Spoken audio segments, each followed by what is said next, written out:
애정 표현에 관한 내용이에요. 다음 사연은 표현 안 하는 남자친구 애정 표현하게 만드는 법. 이게 사연이 2개거든요. 보니까 이번 주에 온 사연 2분이 똑같이 이제 남자가 표현을 너무 안 한다는 부분에 있어서 사연을 보내주셨더라고요. 첫 번째 사연부터 얘기해드리자면, 제가 자주 사랑해라고 말해달라 원하는데 주로 제 남자친구는 이런 식으로 말해요. 지금은 말하기 싫다고 애정 표현은 할 때 하는 거라고 그러는데 저를 사랑하지 않는 건가요? 요거는 한번 카톡을 한번 보겠습니다. 내가 말해달라 할 때만 해주고 흥칫뿡이다. 내가 할 말이 없다. 뭘 할 말? 그냥 말해지 무슨 말이야. 나한테 할 말이 없어? 내가 흥칫뿡이다 이랬는데 할 말이 없어? 네가 저렇게 말하면 뭐라 해야 되냐. 뭐라 해줘. 사랑해라고 해줘야지. 그러기 싫어? 응 싫어. 왜 싫어? 제 눈에는 둘 다 문제인 것 같은데요? 왜 애정 표현하기 싫은 거야? 아니 말할 순간이 있는 거지. 그래? 그냥 말해달라고 안 말할게. 내가 원할 때. 너 안 졸려? 잘한 얘기죠? 내가 원할 때 하는 게 아니지. 내가 그렇게 말했어? 내가 말한 순간 있다며. 그때 해. 화났어? 아니 그냥 그래. 잘래. 지금? 좀만 이따 자면 안 돼? 난 지금 하고 싶은데. 여러분 여기서 문제가 뭐라고 생각하세요? 사랑한다는 말은 강요하지 마시는 게 진심에서 마음에서 나와야 가능한 듯. 지금 뚜박이님 생각이 맞습니다. 서로 자기 위 생각만 하는 것 같은데 이라고 하셨죠. 제 생각도 그래요. 근데 이기적인 거예요. 둘 다 서로의 입장을 전혀 생각을 하지 않는 거예요. 남자 쪽은 뭔가 스스로 표현한다거든가 이렇게 여자의 어떤 마음이라든가 어떤 불안감을 뭔가 좀 없애줄 생각이 없고 성의가 없는 거죠. 여자분은 너무 애정 표현에 집착해요. 과할 정도로. 너무 심해요. 흥칫뿌시다 해주고 싶다가도 이런 여자분의 태도 때문에 더 하기 싫어져요. 엎드려 절박이죠. 그리고 이제 남자는 이렇게 나왔을 때는 좀 빠져야 되는데 안 빠지고 계속 보채고 있어요. 그러니까 당연히 부탁들이 까일 수밖에 없죠. 두 번째 사연은, 서로 많이 좋아하는 사람이 있는데 전 상당히 감성적인 사람이라 제 마음을 말로 표현 잘하는 편이에요. 근데 그분은 말이나 행동으로는 표현 잘 안 하는 분. 그게 때론 너무 무서운데 그렇다고 화를 낼 수도 없고 표현하는 제가 가끔은 자존심도 상하고 그러네요. 요분은 첫 번째 사연자분이랑 정반대의 경우죠. 애정 표현을 원하는 사람들이 하는 가장 흔한 실수부터 얘기해 드릴게요. 첫 번째 사연자분처럼 1절에서 못 끝내고 계속 애정 표현을 강요하거나, 혹은 두 번째 사연자분처럼 알아서 해주길 오매불만 기다리거나. 이거를 어떻게 해결해야 되냐면, 너무 강요하는 경우는 계속 투정을 부려서 이제 짜증내는 상황을 만들지 마라. 그냥 가만히 있으면 자기가 원할 때 해줄 수 있는 건데 그것조차도 안 하게 돼요. 이러면. 그래서 엎드려 절받기를 하시는 건 무조건 좋지 않아요. 아까 채팅에서 누군가 말씀해 주신 대로 애정 표현은 정말 자발적이어야 의미가 있는 거잖아요. 애정 표현은 표현 자체보다는 거기에 담긴 진정성에서 만족이 오는 거기 때문에 너 나 사랑해? 사랑해.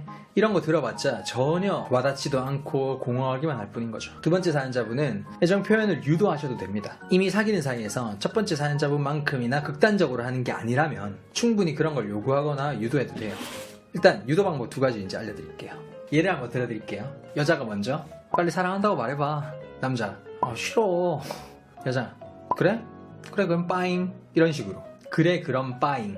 당당하게 지르고 당당하게 빠지시면 돼요. 그럼 남자는 이제 벙찌게 돼요. 처음에는 그냥 이 남자처럼 싫어 라고 하던가, 에이 그런 거 왜 지금 해? 나중에 할게. 이렇게 한다든가.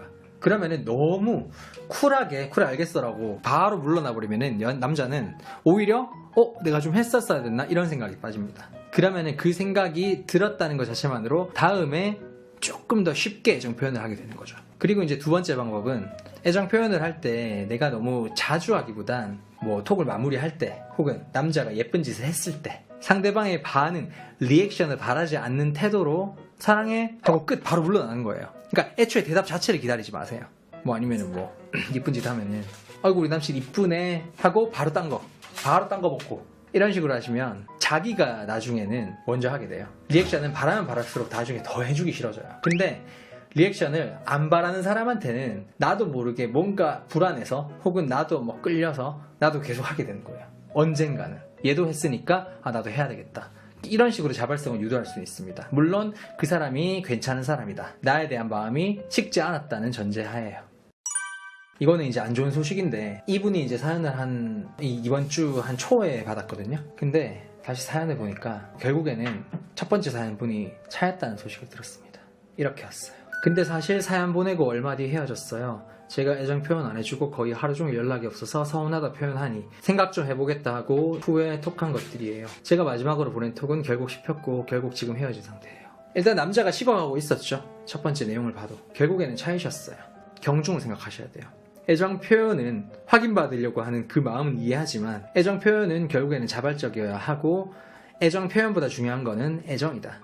근데 애정 표현하는 것 때문에 상대방의 애정이 식어버린다면 이거는 주객이 전도가 된 거겠죠. 내가 정말 많은 표현들을 받고 싶다면 상대방의 애정을 올릴 생각을 하세요. 표현을 당장 받을 생각을 하지 말고. 그러면 알아서 그건 나오는 겁니다. 참고로 얘기하자면 저도 애정 표현을 그렇게 막 엄청 하는 편이 아니에요. 근데 정말 자발적일 때는 정말 확실하게 해주는 편이에요. 하지만 와닿지도 않는데 의무적인 애정 표현을 하진 않습니다. 저는 마찬가지로 상대방에게도 그런 걸 바라지 않고요. 강요하시면 안 돼요. 절대로 애정 표현을. 다른 남자는 믿고 하세요. 강요하고 있어. 다롱 일로 와요. 일로 와요. 다롱 일로 와요. 다롱이 왔어요.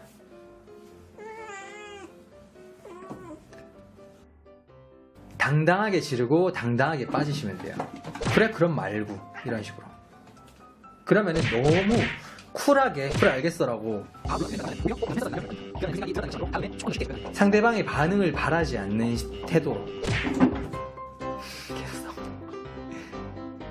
상대방의 반응, 리액션을 바라지 않는 태도로